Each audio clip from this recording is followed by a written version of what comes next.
ஆமென். கர்த்தருடைய பரிசுத்த நாமத்திற்கு மகிமை உண்டாவதாக. மீண்டுமாக இந்த வாய்ஸ் ஆஃப் குட் ஷெப்பர்ட் மூலியமா உங்களை சந்திப்பதில் மிக்க மகிழ்ச்சி. கர்த்தர் உங்களோடு கூட இருந்து உங்களை தேவன் ஆசீர்வதிப்பாராக. 2 தீமோத்தேயுவின் புஸ்தகம் 3ஆம் அதிகாரத்திலே 4வது வசனத்தில் ஸ்தோத்திரம் சொல்லப்பட்டிருக்கிற ஒரு காரியம், கடைசி நாட்களிலே மனிதர்கள் இருமாப்பு உள்ளவர்களாய் இருப்பார்கள் என்று சொல்லப்பட்டிருக்கிறது.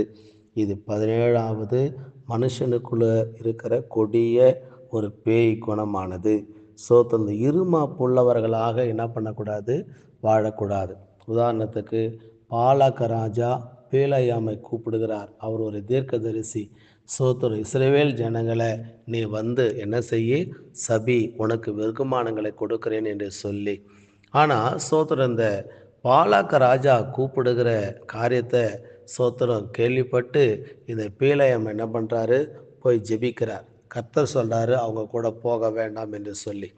உடனே பாலாக்க ராஜா, இன்னும் அதிக வெகுமானங்களை கொடுக்குறேன், பரிசுகளை கொடுக்குறேன், வா என்று கூப்பிட்ட போது மீண்டும் அவரிடத்தில் வந்து ஆண்டவரிடத்தில் என்ன பண்ணுறாரு, இந்த பீலையம் ஜெபிக்கிறார். கர்த்தர் சொல்லார் போ என்று சொல்லி. பிரியமானவர்களே, முதல்ல ஆண்டவர் சொல்லிட்டாரு போக வேண்டான்னு. அதுதான் வெளிப்பாடு, அதுதான் தரிசனம்.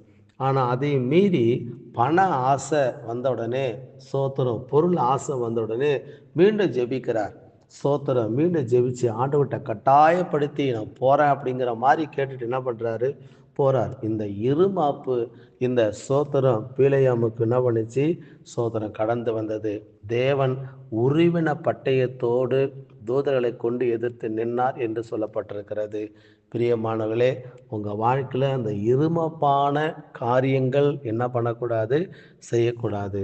அப்படிப்பட்ட காரியங்கள் ஒரு வேளை நம்முடைய ஜீவியத்தில் இருக்கும் என்று சொன்னால், நம்மளை படைத்த ஆண்டவரே நமக்கு உருவின பட்டயத்தோடு எதிர்த்து நிற்கக்கூடும். அதனால் இருமாப்புள்ளவர்களாக இராமல் தாழ்த்துங்க, இணங்குங்க. கர்த்தர் விரும்பாத வழியில், இயேசு கிறிஸ்து விரும்பாத பாதையில் ஒரு நாளும் கடந்து போக முயற்சிக்காதீங்க. கர்த்தர் உங்களோடு இருந்து உங்களை ஆசீர்வதிப்பாராக. ஜெபிக்கலாம். பிதாவே, எசப்பா, நாங்கள் நன்றியோடு கூட ஸ்தோத்தரிக்கிறோம். இந்த நாளில் கூட ராஜா, கடைசி நாட்கள் மனிதர்கள் இருமாப்பு உள்ளவர்களா என்று இருப்பாங்க என்று வேதம் சொல்லுது ராஜா.